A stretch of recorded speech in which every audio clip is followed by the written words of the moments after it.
something about that rewards, like that like reward center in the brain. I'm just like, well, like I'm so motivated by like I need to get an A because like every pleasure center in my brain lights up. Like it's like there's nothing better than like getting the top mark in a class or getting into to that college that you've always wanted, achieving. And alcohol did it almost like what word am I looking for? It almost like gave me a cheat code or a shortcut to get that same, like good feeling maybe. Welcome, everybody. It's Katie Lane with Thrive Alcohol Recovery, and I have a very special guest with me today. I have with me Lux, and it's always different going into these TSM stories because sometimes I don't really know somebody, and then other times I really know somebody. And I've been really fortunate to be on your path, Lux, for what, the last year now or so? Because Last 2 years. last It's gonna be 2 2 years. years in April. Yeah. Oh gosh, I have like no sense of time.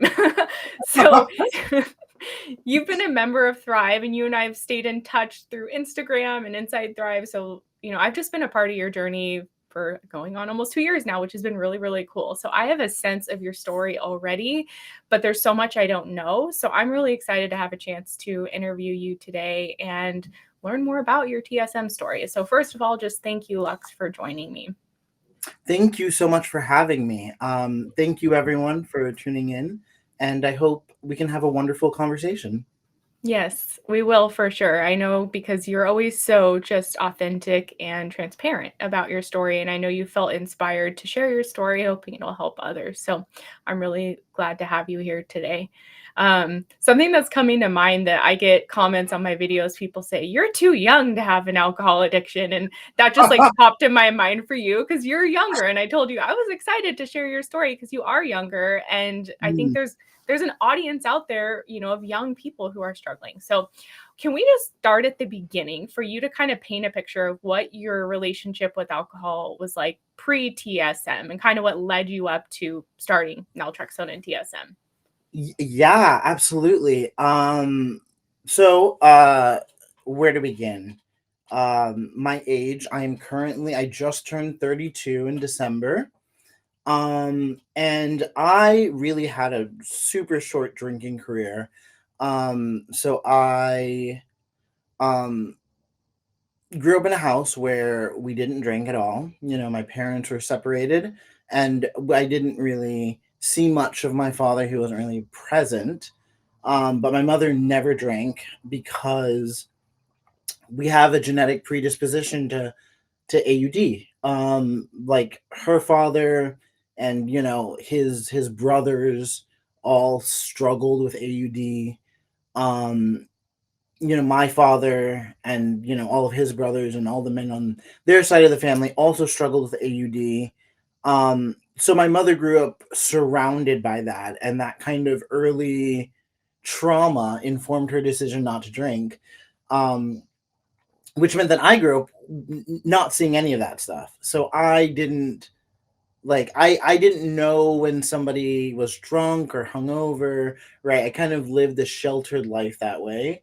Um and I wasn't very cool in high school or middle school. I was kind of one of the nerdy kids. Like I was always reading something, or else I was in a play, and I was like, I need to get into a good college, and I was just a go-getter, kind of hyper motivated.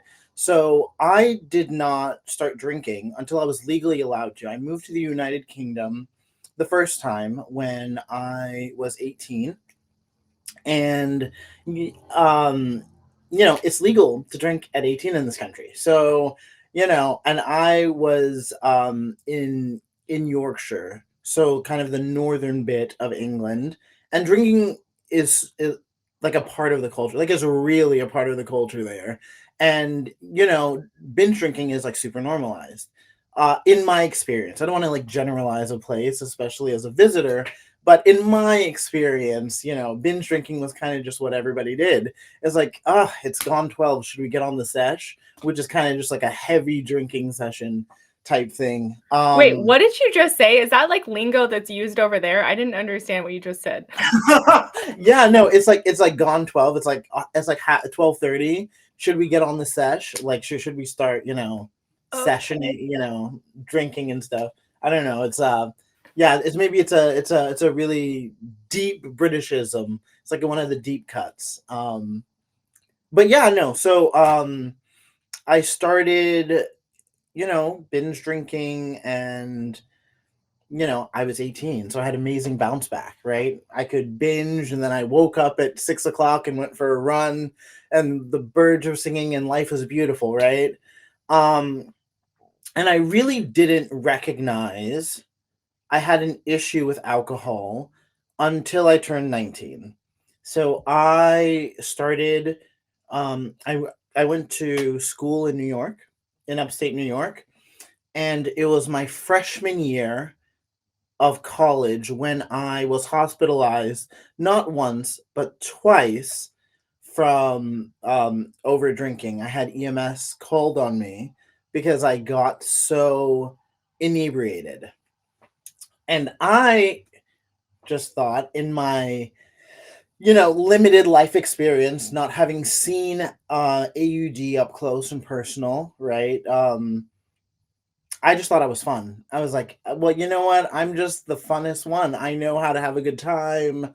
I'm the life of the party, right? Like I'm a little bit much, but who isn't sometimes? Um, I was actually it. I was actually forced to see the dean of students. Sorry about that. I was forced to see the dean of students, um, as a result of getting hospitalized literally twice. Um, and After my freshman year, I kind of cooled it a little bit, right? I was like, okay, well, maybe I am drinking a little bit too much. So sophomore year, junior year, they were quieter. But then around senior year, my drinking started to pick up again. I had a blackout. Um, and this is actually like a really intense kind of an intense blackout that was so bad I got kicked out of the house that I was living in because I peed on someone's desk in a state of complete blackout. um so I say all this to say I had maybe one good year of drinking before problems started to creep in, and not really understanding AUD, not understanding that it's a disease, not understanding the kind of predispositions that I had to develop it, given sort of the ways that I grew up and like my genes. I didn't really identify the signs of the disease progressing. I sort of saw it, maybe I was like, oh well, I just maybe don't have enough willpower. I'm not as disciplined as I would like to be.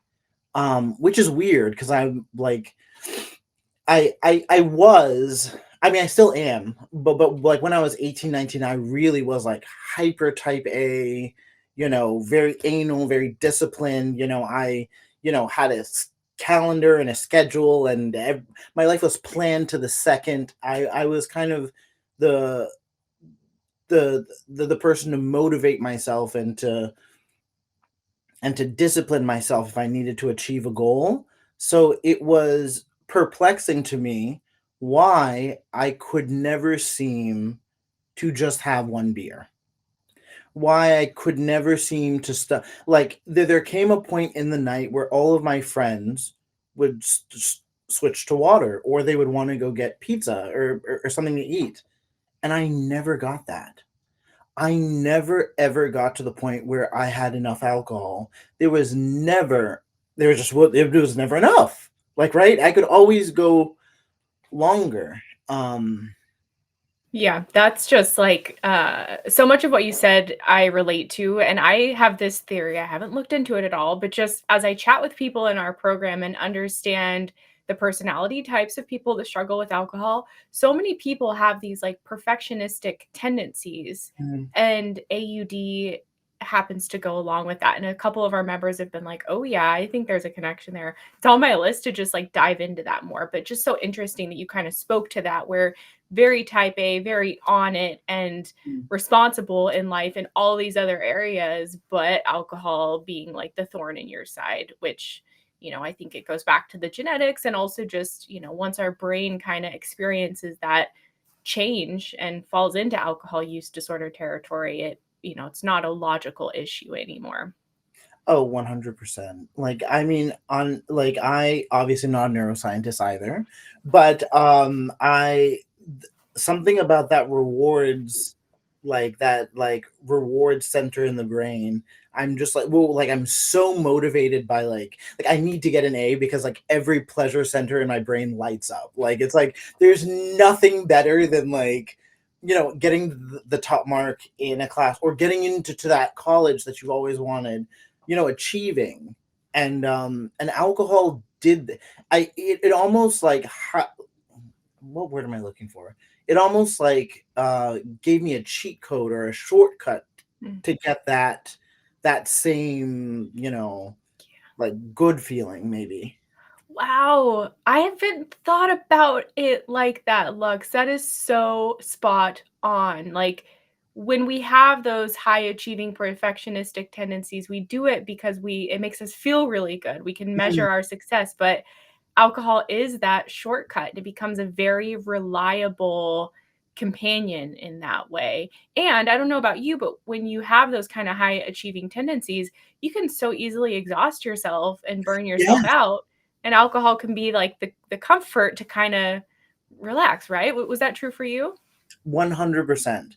100%. Like, because along with the high achieving, also had the anxiety, right? Constantly afraid that I was good enough. Like, imposter syndrome was literally my middle name. I was like, oh, well, I'm clearly an idiot, and everyone's going to discover that one of these days. And, I was just so fatigued emotionally from carrying around like the burden of these expectations I put on myself, right? My mother was never she did not push us to do anything. She was a single mom, so she was too busy working, putting food on the table. Like, myself and all my siblings, we've always been self-motivated, always we've had high like expectations, but we put that on ourselves. Maybe it's like a thank you for everything you've done for us, mom. We want you to feel as though it was all worth it in the end, type of thing. But I'm not really sure. um yeah, it's Yeah. wild.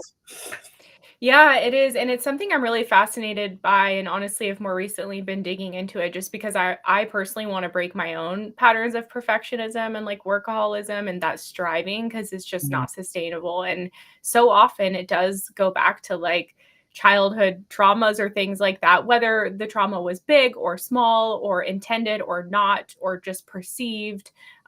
It's really, really interesting because those patterns kinda, I think, get programmed into us at a young age.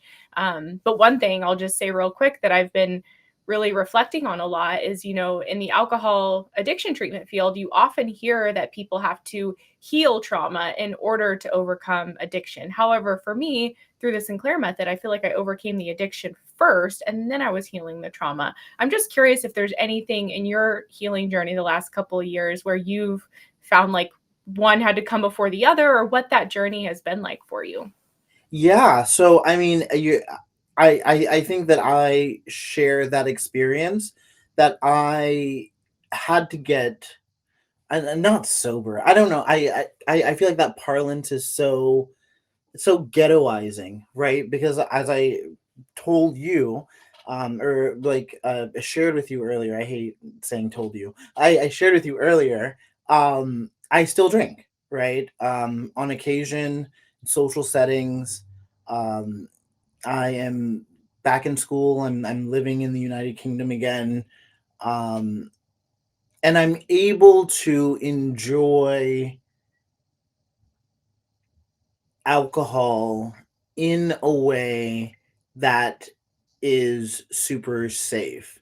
And also because I'm able to return to a place where there was so much trauma, I'm getting to reclaim this piece of my life that was just very difficult and like fraught, but then also look back at instigating instances. So like, why did I start drinking to begin with? What was it, right? I'm just going to share with you, there were instances of really horrific abuse in my childhood. Some of the worst things that like people, and the kind of people who prey on on single mothers, right? Because they are oftentimes busy, worn down, and they can more easily have access to children. Um, and for me, I convinced myself, I was like, oh, that doesn't matter. I don't care. It's, I don't know how I convinced myself of that one, but I was like, oh, it doesn't matter. I don't care. I'm fine. Like, I'm totally fine. Right. Um, I didn't realize that sort of through my perfectionism, workaholism, through my AUD, my drinking to oblivion, I was looking for an escape because I didn't have the emotional tools, the intellectual tools requisite to kind of confront that trauma, right? I all I had was the the promise of escape, right? And through like dealing with the fact that I'm drinking to excess, I then have to go backwards. Well, I don't have to. I'm invited to. I get the option to go backwards and say, okay, but why? What started it? What makes you so desperate for this kind of escape, you know? Yeah, absolutely. And Lux, you are so articulate. I just love the way you describe, like, clearly you've thought a lot about this stuff and reflected a lot on it, which I truly think is like vital to this healing journey to kind of piece together and better understand, how and why we got where we are and how we can kind of move on from it. And thank you for just speaking to that trauma because I do think that obviously plays a role in the reasons why we drink the way we do. Mm. So are you getting more clarity on that to where like why you started drinking and drinking to excess and is that helping you in your relationship with alcohol now, which it sounds like it's a very balanced moderate drinking through TSM, is that right? Yeah. Well, 100%, Katie. I sorry, I don't know, I'm feeling a little bit, please forgive me. Yeah, I have been able to um sort of reimagine and rework this relationship that through conventional methods, right, I was told would never be able to be reworked, because I've always believed this, and I know this is heterodoxy, but like I've always believed that alcohol isn't the problem. Alcohol in and of itself isn't the problem, right? The problem is the way that my brain, my body, my physiology, my spirit kind of reacts to alcohol. And so I think that what TSM has allowed, what it affords me, is a very personalized, kind of narrow solution.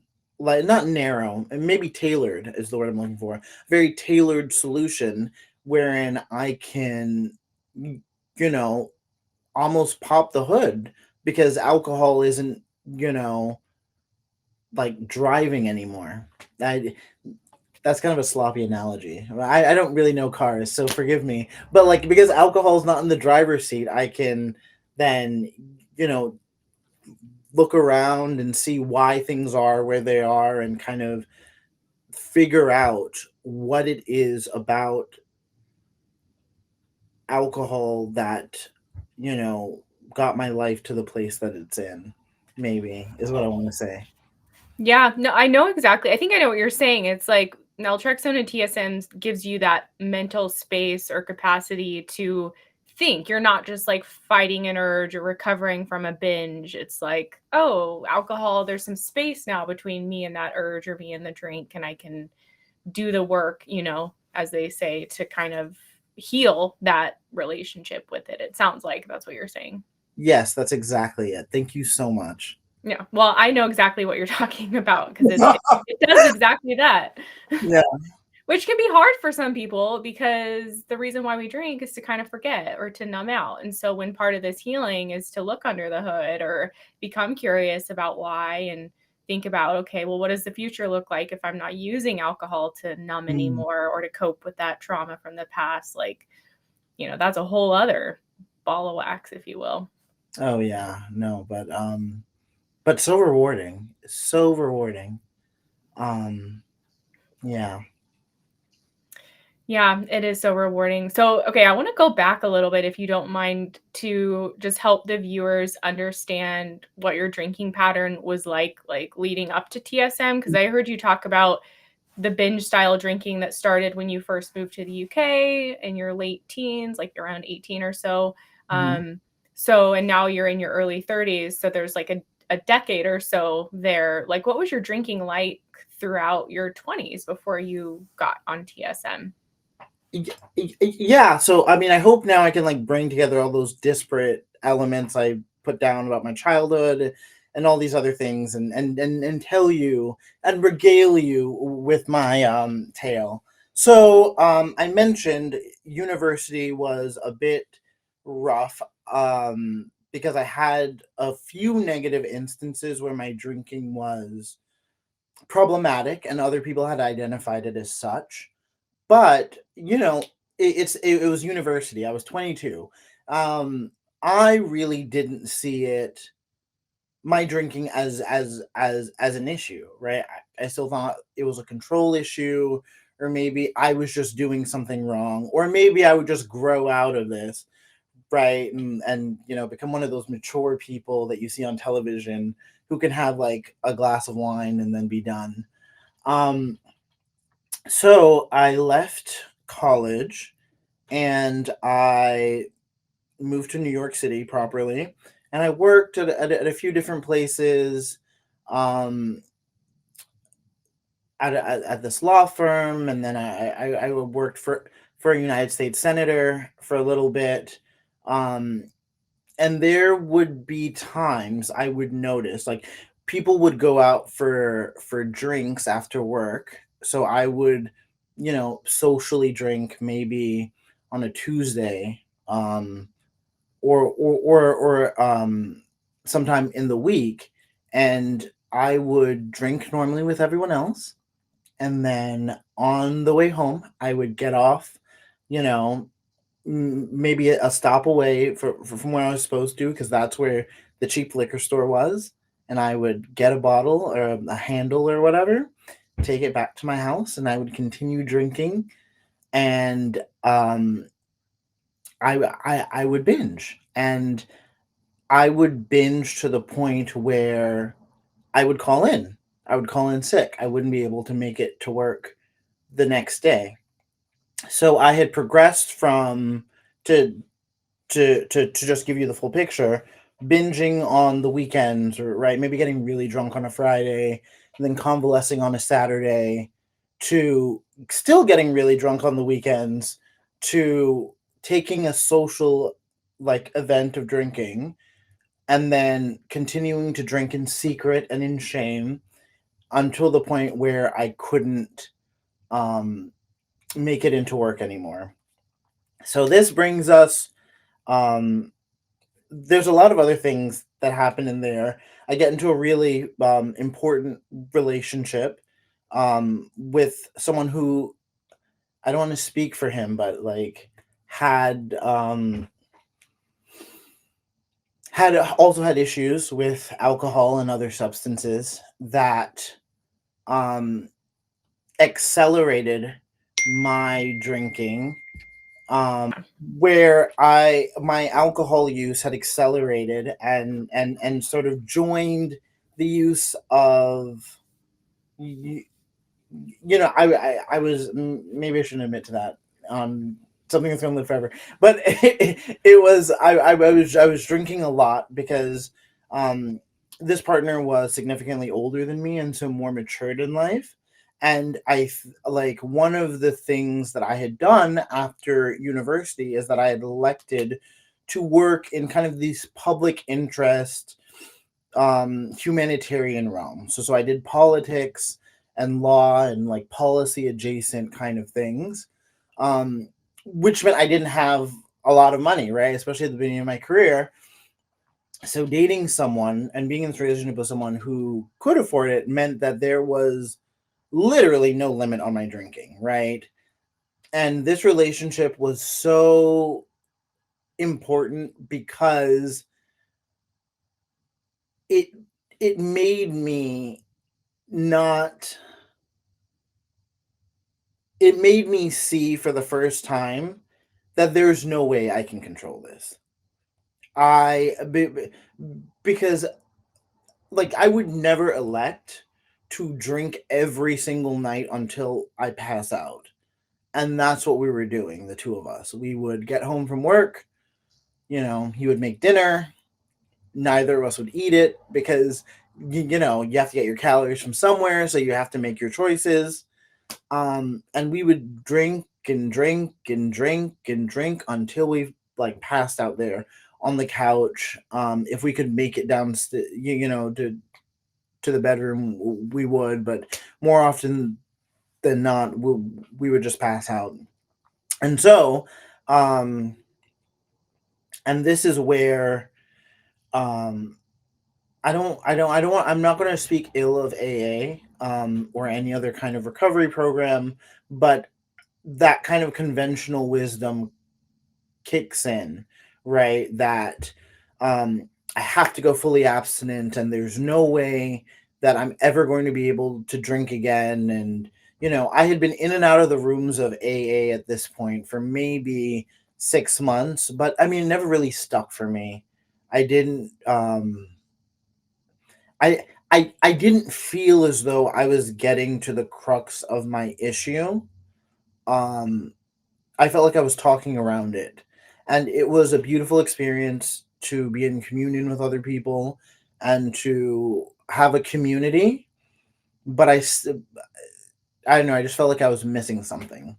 I say all this to say, I decided, right, that the AA people were right. I was spiritually sick and like morally bankrupt or whatever the phrase is, but I could fix that, right? I decided to join the army. Girl, so if you're in the rooms of AA long enough, you will hear a story where someone either, got arrested and it's like go to jail or join the army, or, someone joins the army because um, they really ran out of options.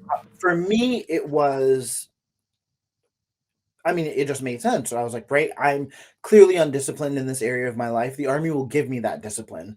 I already want to work in law and politics. The army will credentialize me in ways that will be super impressive, right? My ultimate goal, once upon a time, was to run for office. That was where I was trying to head in my life. Um, and so I joined the army, and I was okay all throughout training because we weren't allowed to drink. They never allowed us to drink. Um, and then I was sort of let loose into the world, having undergone all of this training and been given all this discipline. Um, and you know what they say about the army. Some people drank a lot, but I drank. Like I drank. Like I was in the army, and people kind of identified me as a heavy drinker. So that kind of tells you something about the kind of I I believe one guy even said that he was, because I would tell people, he's like, oh yeah, when was, before I joined the army, I was a big drinker, and he was like, yeah, no, I know you said that, but I was still shocked by the sort of intensity and like of your binges. You're kind of a bit full on, right? I'm like shots, shots, shots, and more shots, and now beer, and you know, I would wander away from the group, and if it was a good night, I would wander away from the group, come back with a whole new friend group, and I was never the designated driver for anything. I would pass out in someone's car, and then they had to drag me back in to my apartment. Um, and that was, I mean, it was bad, but it was kind of lighthearted. But everything changed around COVID. Um, I made mention of the abuse that took place in my childhood, and someone involved with that reached out to me on the 23rd of March 2020, and I hadn't heard from this person in years, years, years, years, years. And they reached out to me via Facebook, and I maybe it was like the kind of trauma of everything being closed, and I had been in the house, and you know but I drank so heavily and so intensely that night. And then when I ran out of alcohol, I got into my car, and so I was living off the military base at this time. I got into my car, drove onto the base so I could go to the base bar and continue drinking. And I continued drinking there. And then I pulled out of the parking lot, got back in my car, pulled out of the parking lot, and I was pulled over by the military police. And I got a DUI. I got a DUI on a base. I got a DUI on a military base during a COVID lockdown. So I wasn't even meant to be outside to begin with. Um, and I was really over the limit. Wow. That's like a horrible, because I heard you say earlier, like, you were never the DD, so this is not something it sounds like you did very often, and you weren't even drinking like that on the base, but your AUD brain told you it would be a good idea to go. Oh, how tragic. Um, well, no, well, yes. Like, I'm not gonna, I'm gonna pretend I'm super evolved. But thank God I didn't hurt anybody. Mm, Thank God, like I was caught, because I mean, God forbid, like I mean, on like it's just ugly all around. But I'm really grateful that I didn't hurt anyone. So that is all that matters. yeah. Yeah, that's a really good perspective to have. I feel the same. I used to drink and drive all the time. I got pulled over once. I should have gotten a DUI, but I got away. They didn't even ask if I'd been drinking, even though I was intoxicated. Mm. But I too, I look back and I'm just like, wow, things could have been a lot worse. I'm very thankful that they weren't worse. Um, okay, so you got that DUI March 2020, right when COVID was happening. What happened after that? Oh my God, a bunch of stuff. So I'm not. Um, yeah, no. So basically, what ended up happening is, funnily enough, the person that I had been dating was able to afford a really fancy lawyer. Um, and that meant that I did not end up getting, I didn't end up getting charged with a DUI. I ended up pleading guilty to reckless driving. Um, and then I had to go before like the general who like owns the base, and I'd explain to him why I was even out, and I had to kind of talk about my childhood. And that, I think then that for a normal person is kind of the wake up call, because then you're like, I was just spared, right?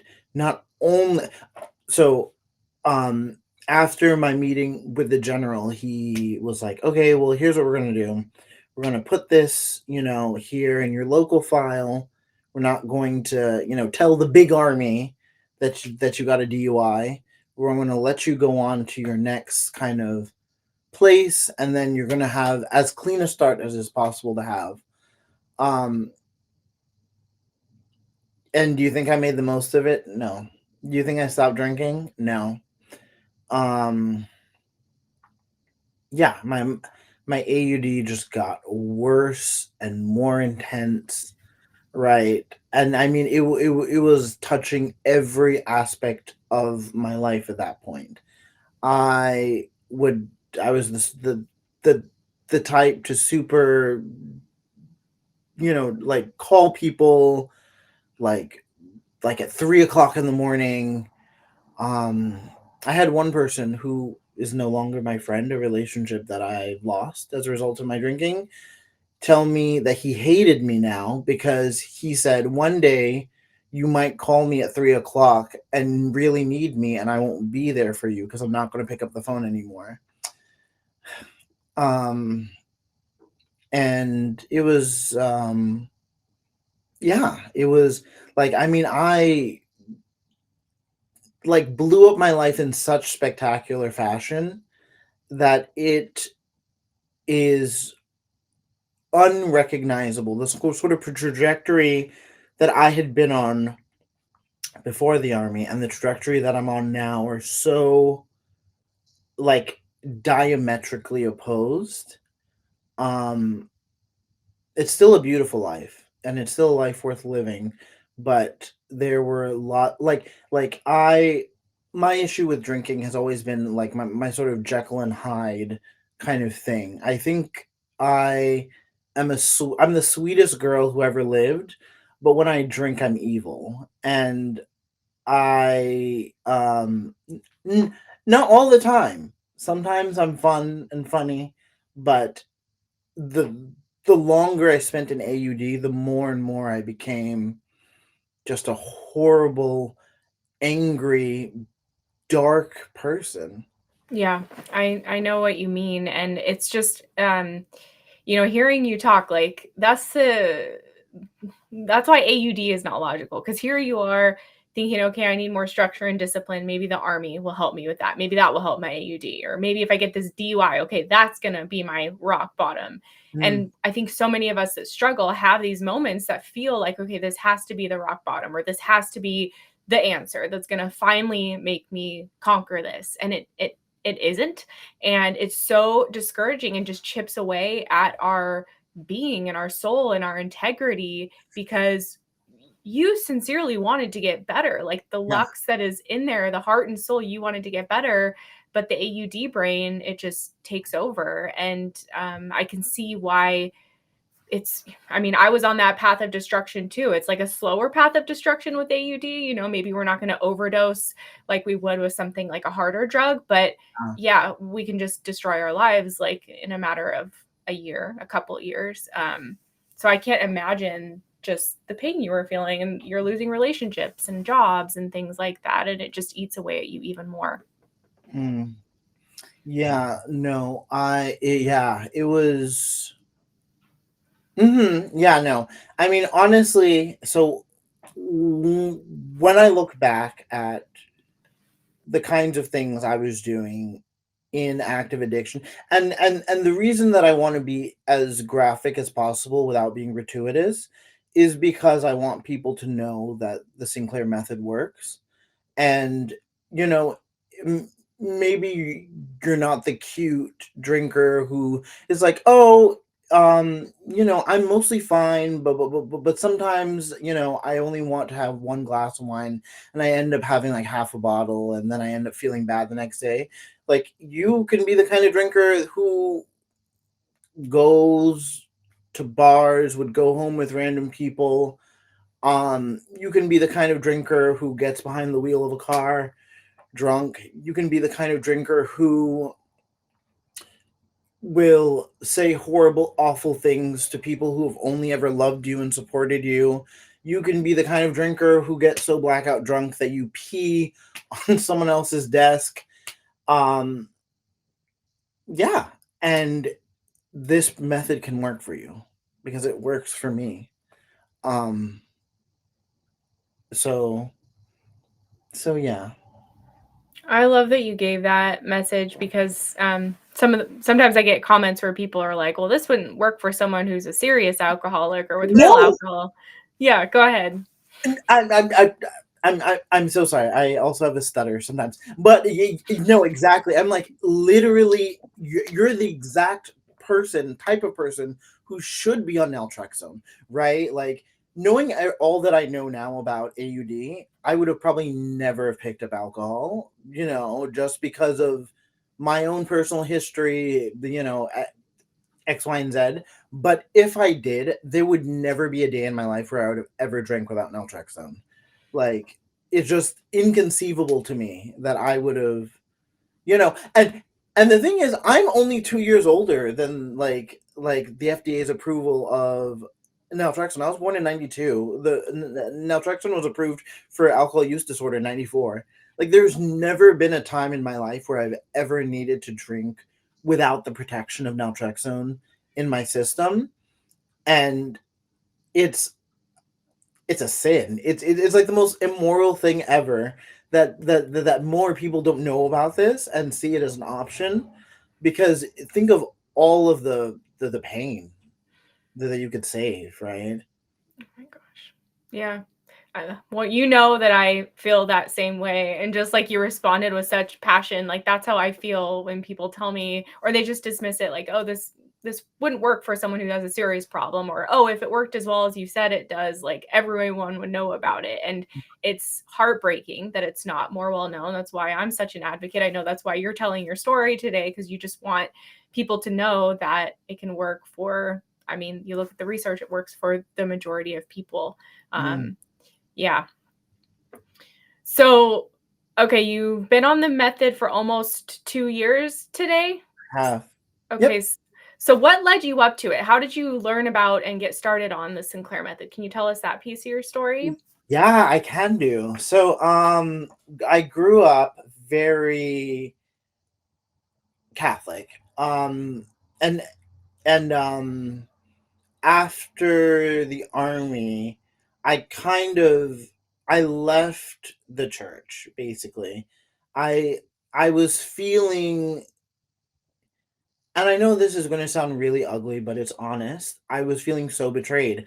I was like, "Oh my god, not only am I black, Lord, not only am I gay, Lord, not only am I working poor, Lord, not only am I mid ugly, Lord, I'm also an alcoholic." What? And I just started hyperventilating. I was like, "I can't do this anymore. I can't be your strongest soldier forever." Um since then, I've processed my feelings, and I've kind of worked through my church hurt, and I think I'm beautiful. But I also anyways, I was also able to find solace in a new faith path. And so I think I told this to you. I was praying to Dionysus, because Dionysus, in the Greek religion, is the god of wine and ecstasy, and blah blah blah, and drunkenness. But one of his attributes is said to be that he can cure alcoholism, or the affliction of drunkenness from someone. So I was like, "Hey, I've done everything right. I tried my rosaries. I used to fast.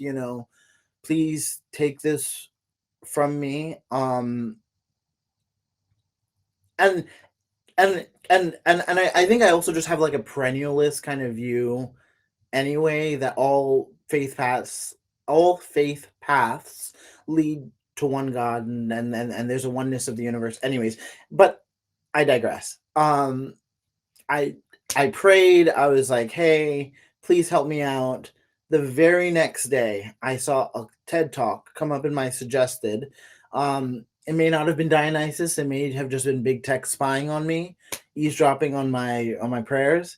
I got a TED talk for an actress by the name of Claudia Christian, talking about how she drank herself sober, basically. Um, and at this time, I was kicked out of the army with a general under honorable conditions discharge, which meant, oh, I had my security clearance re- revoked, pulled. Um, these derogatory marks meant that it would have been impossible for me to get a job in my field of study, basically, like the things that I've trained and that I was qualified to do. I was ineligible to do because I got the general under honorable conditions and not just a regular honorable discharge from the army. I did not qualify for unemployment benefits in the state of Texas where I was a resident. So I say all that to say I moved back in with my mom.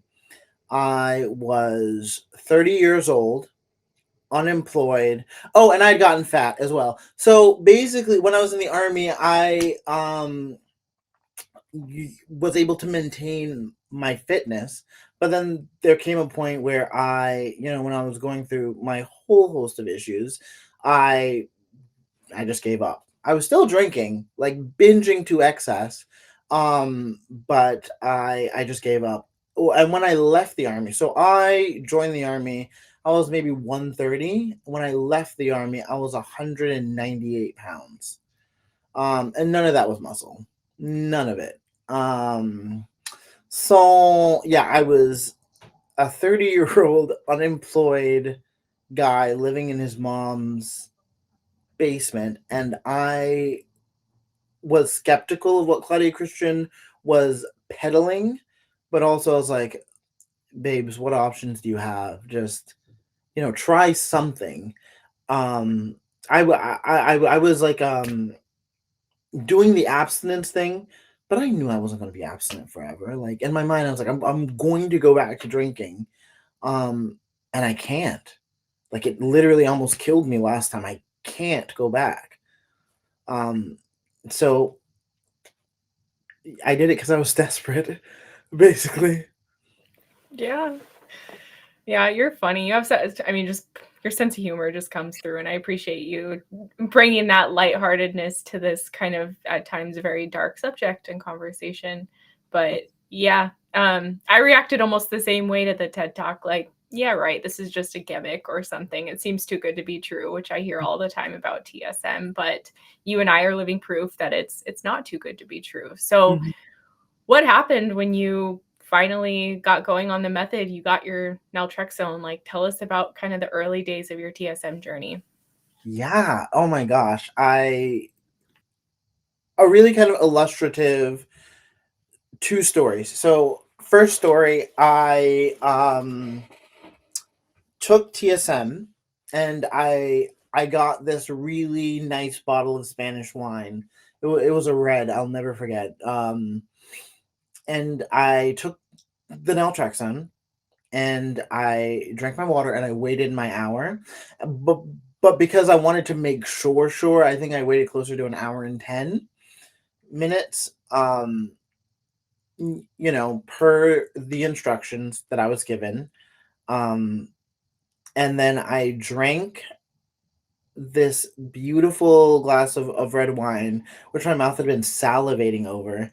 And it was the most disgusting, vinegary, like just horrid thing I've ever tasted. And I was like, no, there's no way. There's no like I was like my mind is kind of tricking me into believing that this is that this is that this is where we're at. But no. I took another sip and I didn't finish it. I threw out that glass of um wine, and that bottle of wine stayed in my fridge. I couldn't pick it back up because I had already begun to associate it with this awful taste, right? And I was like, I'm cured. I'm cured. I'm on. I won. I won TSM, right? I don't have to do anything more. I don't have to log my. Why would I log my drinks, right? I'm cured. I tasted alcohol and I refused it. Which, like, I mean, given where I'd come from, I was like, it was a miracle, right? Like, there's this one this is a non sequitur, but like there's this one Leslie Jones bit where she talks about how you can identify someone as an alcoholic because like if you go over to someone's house and then they like offer you a drink perhaps and it's like oh I only have like tequila left, and then you would say it's like oh I'm not really a big tequila drinker, thank you though. And an alcoholic, it could be literally rubbing alcohol, pour that immediately, thank you, you know um and that's kind of how I was. I would drink anything for any reason. um so yeah, no, that was my first time, and I thought I was fixed, but brother, was I in for a journey. Yeah, well, you said you yeah, you had kind of 2 stories to share from your intro. So is that was that kind of your revelation thinking, like, the pill's a miracle, and then, like, what happened after that that proved to you that maybe it wasn't as simple as you thought? So And two by weeks. the way, when I'm not on the screen, I'm just back here, like, laughing by myself because 'cause you're just cracking me up, looks. I love that. I love that so much. No, but so 2 weeks later was the coronation of His Majesty the King Charles III of the United Kingdom and blah blah blah. So I was like, okay, well, I'm obviously going to go. This is like a historical event.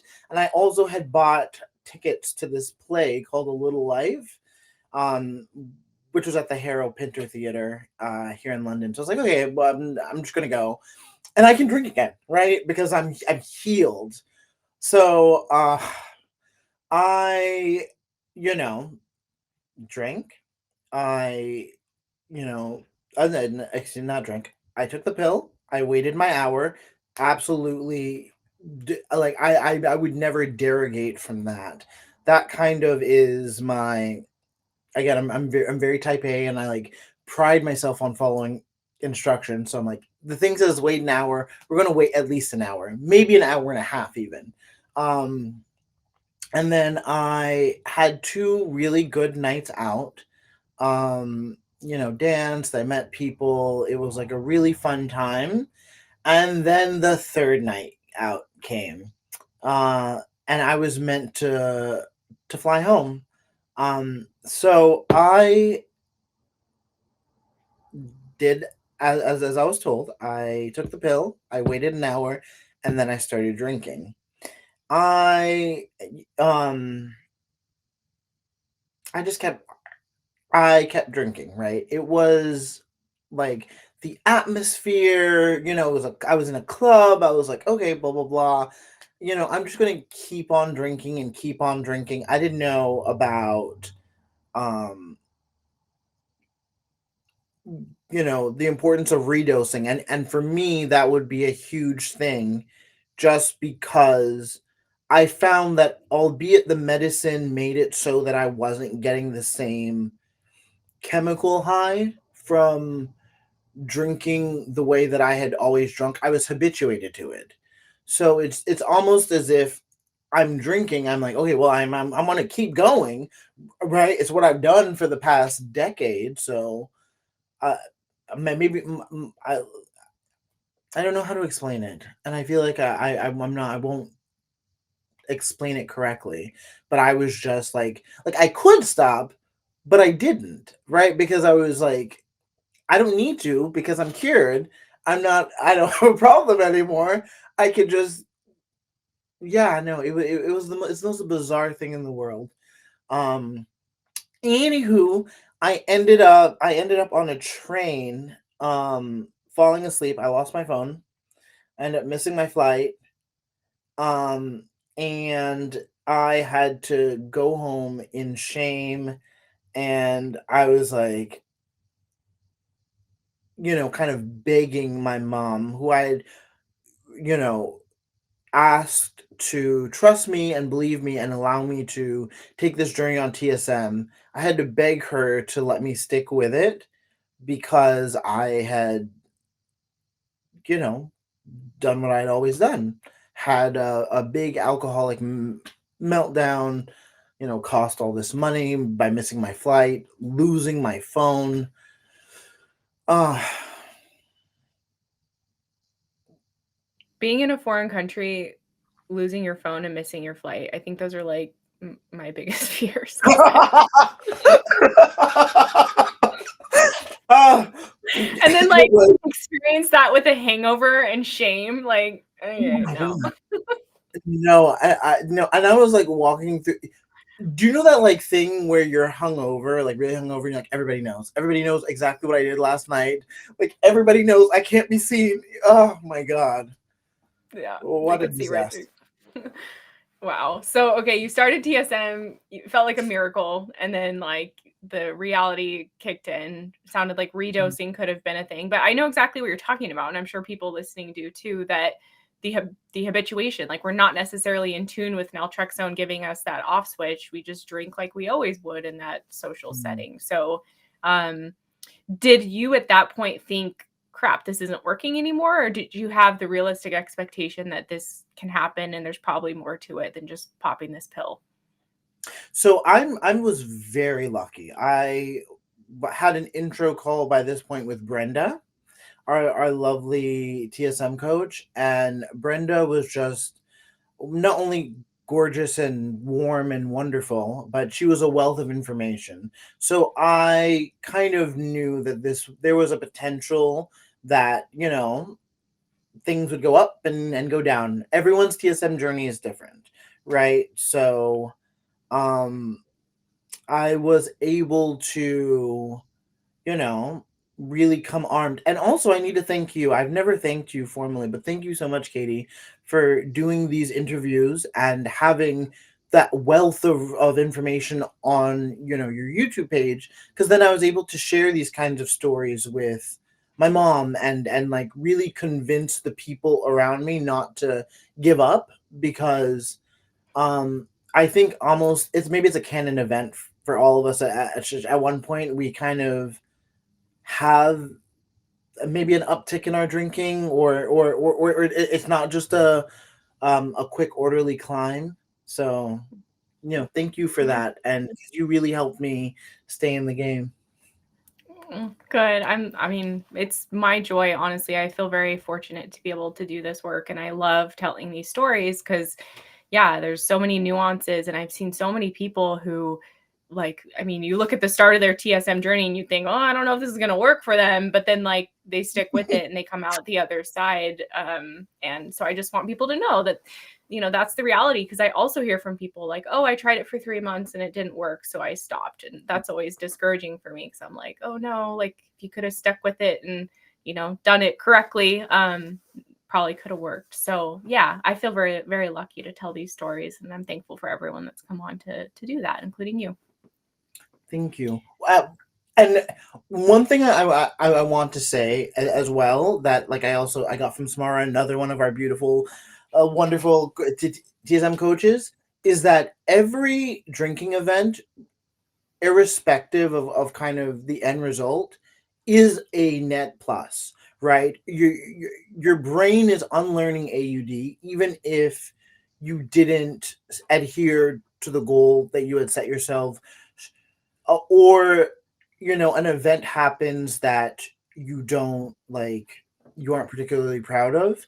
You're unlearning AUD at the very least, and at most you have something you can ask yourself, like a thing you're learning about yourself and about why you drink and your relationship to alcohol. You can say, okay, that didn't go as I would have liked it to. Why? Exactly. Yeah.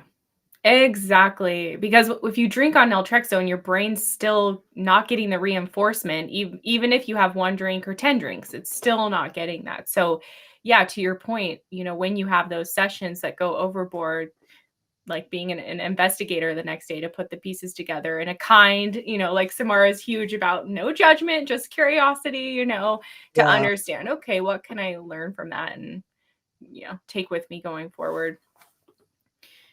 So, as you progressed on naltrexone and TSM, what did that look like for you? Was it up and down? Was it a slow reduction? Did you have more binges that were terrible? Like, can you tell us about your journey? Yeah, of course. So as by the maybe April, so like August. I don't know how the my math is terrible. At the 4 month mark, I this my first kind of solo journey. I did a religious pilgrimage called the Camino de Santiago. So where I walked basically from Saint Jean Pied de Port in France, and I walked all the way to Santiago de Compostela in Spain. Um, and I was allowed to go really because I had reverted to like basically a child at this point. Um, right. And the only income that I got was from my VA disability because of injuries I had sustained while in service. But I was allowed to go because I was doing so much better. My mother could trust me again, right? And most importantly, I trusted myself. It was, you know, as everything is, a learning experience. It was the first time I had been on my own where I could have drank however I wanted, where I had more good days than bad. Like, and I can't even think of a day that I would count as bad, right? Um, it was like someone had handed me the keys to my life again, and I was able to start living, start having experiences. Like, and it's almost as if the universe just started like it started conspiring to bless me with things. So one of the relationships that I really strained as a result of my drinking. Hi Susie, I love you. Um, because I'm gonna send this to her. Is that my friend Susie and I reconnected? She came to Spain. Um, and we had this beautiful, amazing trip. Um, so much so that last year, at the end of 2024, I went to Singapore, where she's from, and I saw her, and yeah, the world just started opening up to me again, and you, you, I learned very slowly and but surely to start being kind to myself. There was a very famous call, famous to me, I guess, where I got on and I was blasted drunk. Um, it's one of the only times I went to one of the calls that Katie you lead on a Monday night. Um, but I learned from that. I apologize for my behavior, but I also learned was able to be kind to myself about why what led me to that space and how do I get better from that experience. Yeah, that's such a huge part of this journey that like you hear us talk about a lot in Thrive, just the kindness to yourself and not beating yourself up because that's almost our automatic behavior just to shame ourselves and really that just makes us want to drink more, that feeling of Yeah. shame and stress and things like that. And so it's we're going to overdrink on this method. We're going to do things that we aren't happy with, but that's part of, learning to have a different relationship with alcohol. Like when babies are learning to walk, they fall down. It's the cliche, super cheesy, but it's true. So, how important was that to your healing journey? Just learning to be kind to yourself and, you know, respect yourself again. How important was that? Oh, it was foundational. Like it healed something that goes even beyond alcohol. Like that touches every aspect of my personhood, right? Um Even like respecting yourself. Like I think that TSM gave me the chance to finally see myself as a person. And what I Mhm. mean by that is I was so like, you have to be this. Yeah, I have this plan for your life. You have to show up in the world this way. You have to present as this. You have to achieve these things. Otherwise, you're not good enough. Otherwise, you're not worth it. Um, and after my AUD, and I had gone through everything that I had gone through, and done all of the horrible things I had done, done all the embarrassing things I had done.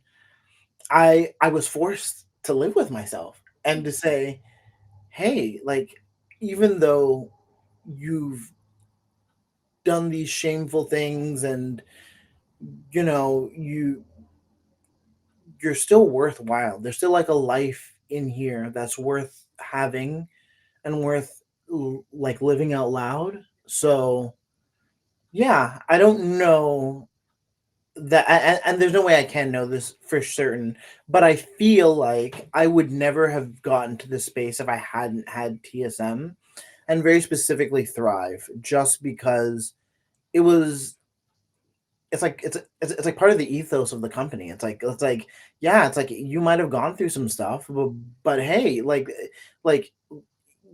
you're still worth it, and we can show you a way back. And you guys did that for me, and that's thank you so much. I feel like I'm crying right now. Like I was not expecting that. I'm such an ugly crier too.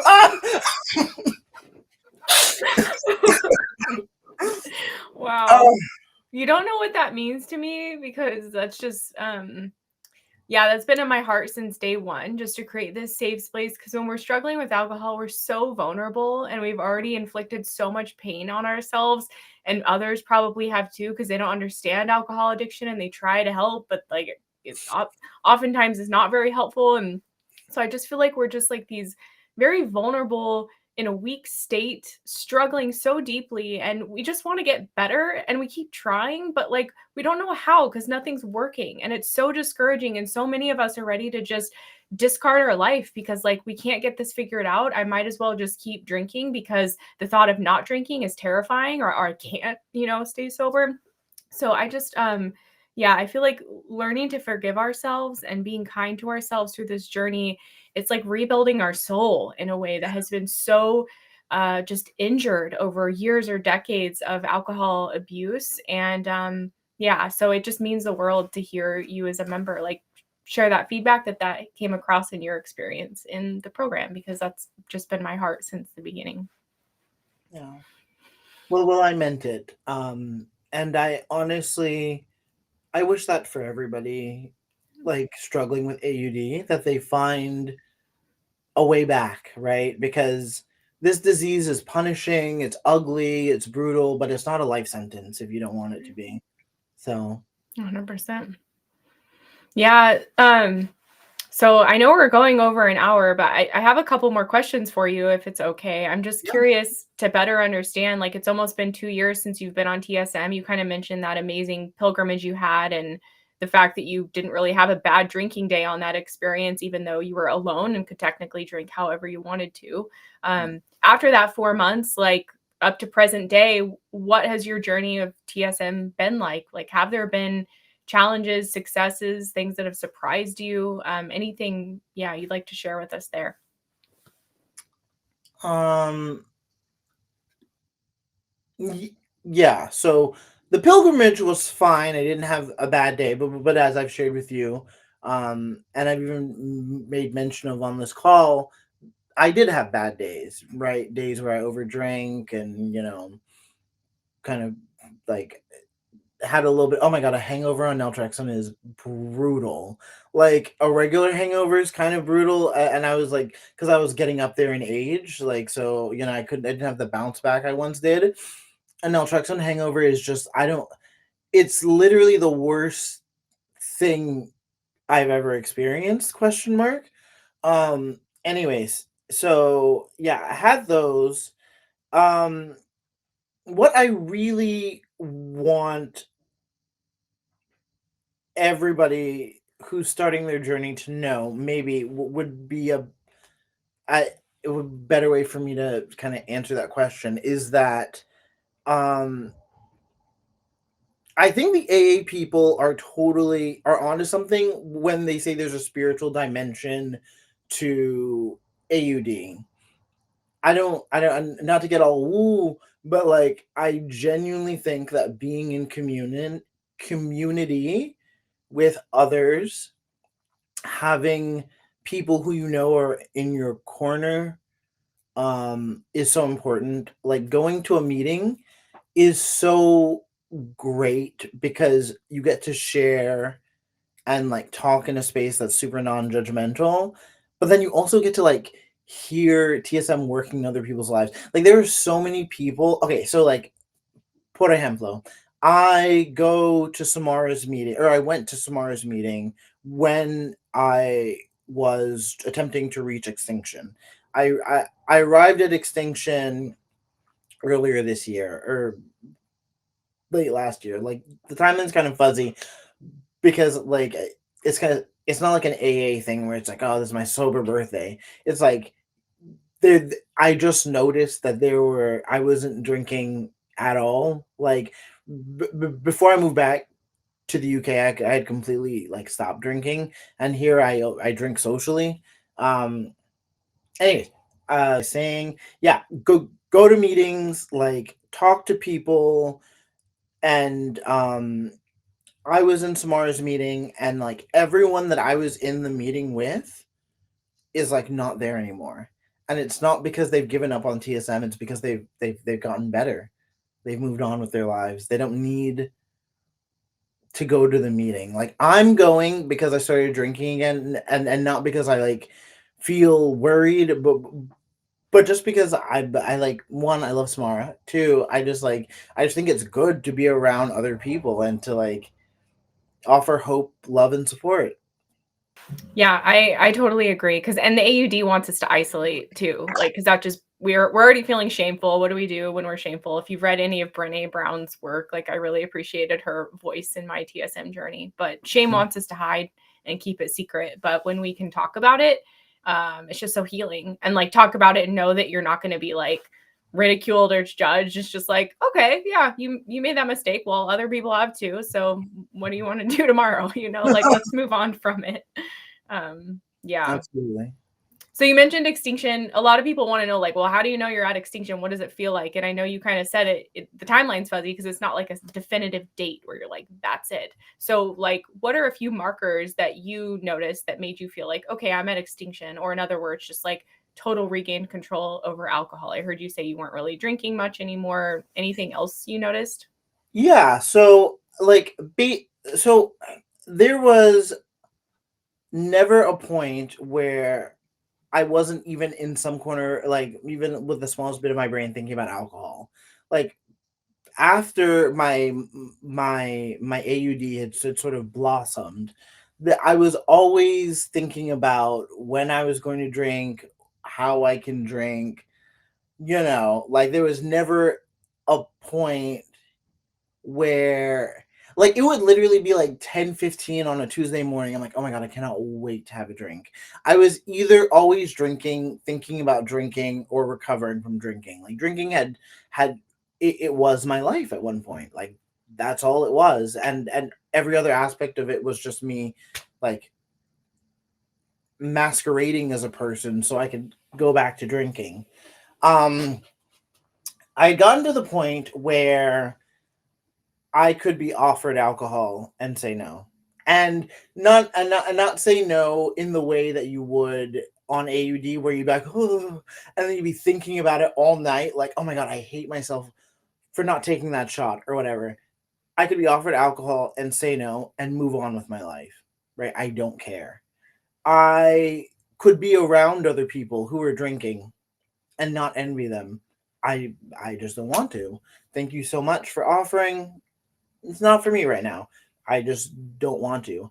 I could get to the point where I could smell alcohol or whatever if I was walking by a pub. Oh my god, I used to like avoid pubs like the plague because I was the queen of diving into every pub and be like, oh my god, just give me a shot, please, please. And then like I've done all kinds of like craziness. I pretended that I was going through a divorce so that way the bartender wouldn't judge me because like, oh my god, what a disaster. Anyways, so yeah, I could like I I could love that you're being so honest because, man, so many people watching this are going to be able to relate. Yeah, sorry. like like it. It was, yeah, no, it was dark times, dark times. No, but anyways, so yeah, like I had gotten to the point where alcohol was not even a piece of my life, right? And when I moved back to the UK, I thought to myself, I was like, are you going to drink or are you not going to drink? And then I was all like, I don't, it's not that big of a deal. Like, honestly, it's not that big of a deal. Like, if you get invited out, say yes or say no. Like, there was a party last Friday. Everybody went. It was like, people were in wigs and, and I used to love that clownery. I was like, this is me all the way. I sat in my room and I did nothing. Right. I watched my shows. I just, yeah, no, I have a life. I have a life. And I'm not just looking for chances to keep drinking, Mm. maybe. Yeah.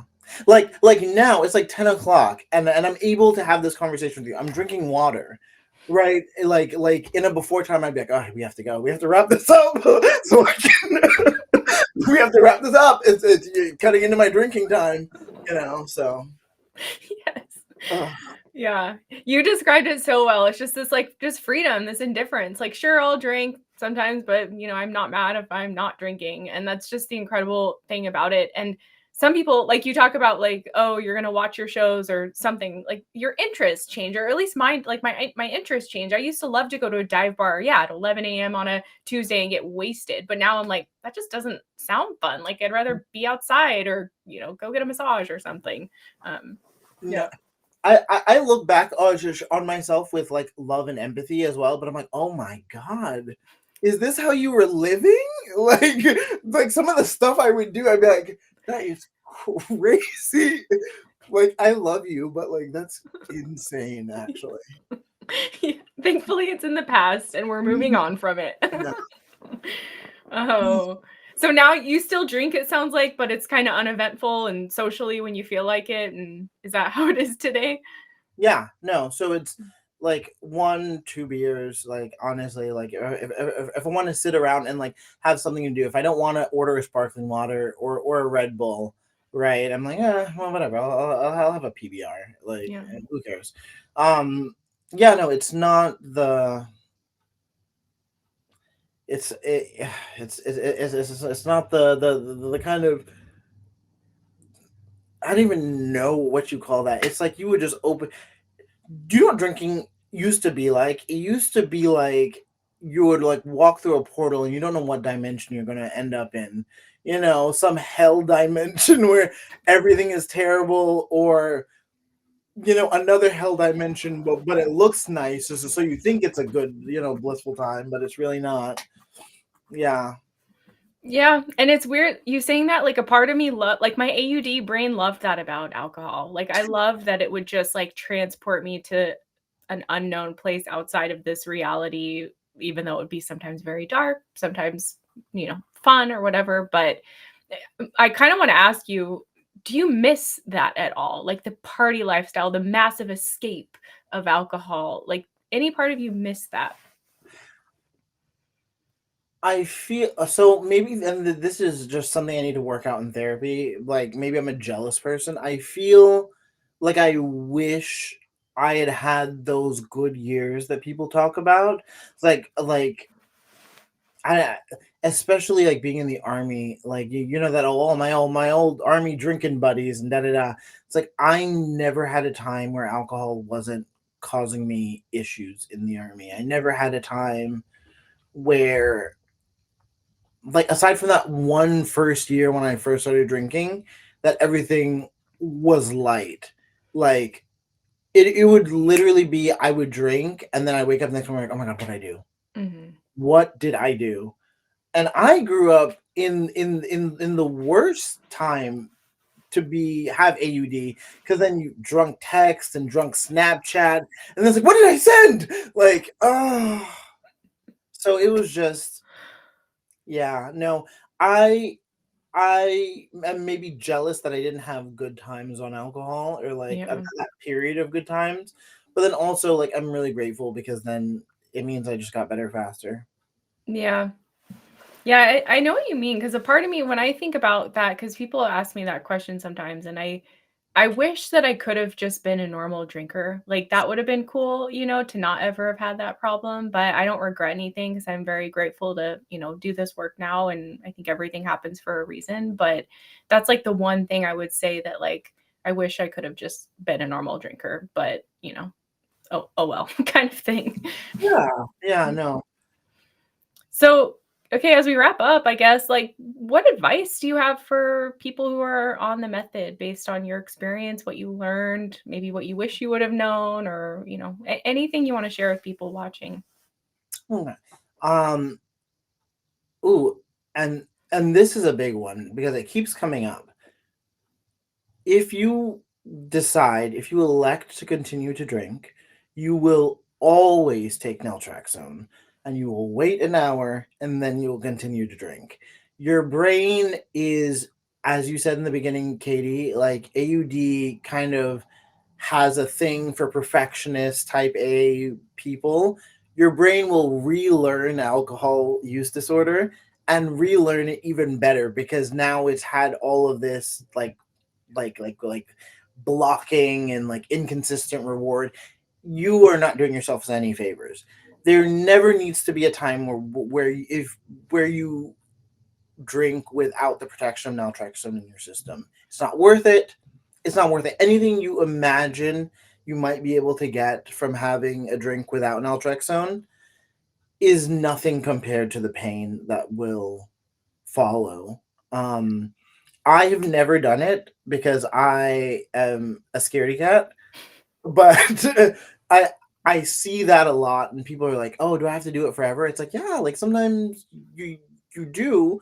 Like AUD is now a condition that we can manage, and this method, this medication gives us that chance. Yeah. Um, oh, and also maybe unlearn shame. Like because like shame is good, but I I want us to know, and especially for people who like are very like I need to take responsibility for everything in my life. You do, and I'm proud of you for that. But you shouldn't have shame around this, right? AUD is a punishing event, and I'm sorry that it happened to you. And d- despite whatever you've done, you're still worthy of love, and you are still a valuable person, right? Nothing you could ever do could degrade you from that. So let go of shame. Yeah. Yeah, that's really beautiful. Really good advice. Um, yeah, compliance with continuing naltrexone. I know in the beginning, sometimes that can seem daunting for people like a lifelong medicine, but it, me too. I would never compromise that piece of it because I'm too scared to go back to what my drinking was like pre-TSM. And Right. I think if people can just, you know, take it one day at a time and not future trip on that, they'll realize the benefits of naltrexone and how it gives them their control, and it will be worth it. Um, I forgot to ask you, I don't know if you wanted to share this piece, Lux, about your name, Lux. Did you want to talk about that? Yeah, yeah, no, for sure. So when I was in AUD, I mentioned before I was like a Jekyll and Hyde type of person, right? Like really sweet and loving, and then just like sort of monstrous on occasion. But I never knew when that monster was going to come out. So in order to protect myself, I introduced myself as Lux in all the bars everywhere I went. I'm like, hi, I'm called Lux. It's not my legal name, right? Not even a middle name. Everybody in my life now calls me Lux. Everybody. It is a piece of my drinking life career that I was able to rescue and repurpose. And it's now a really beautiful part of my life. I was also born on December 13th, so I share a birthday with the Queen of Pop, Taylor Swift, and it's the feast day of Saint Lucy. So it's a nice little nod to her as well. Lux meaning light in Latin. Okay, I see. I see. Yeah, okay, so I love that you had this name that was like a way to disguise yourself when Hmm. you were in your AUD days, and now it's just a part of who you are. And it's not like talking about shame. This is something that's come full circle and you've healed it. And it's not trying to conceal yourself anymore. It's more like claiming who you are, which is beautiful. Thank you. Thank you so much. Yeah. Gosh, this has been such an awesome, awesome conversation. And I'm so thankful for you for being willing to share as much as you did and be as honest as you have been. I know it's going to really help people. Any final thoughts before we wrap up? No, I hope you all have a wonderful time. Enjoy the journey of TSM. Thank you again, Katie. Yeah. Yeah. Thank you so much, Lux.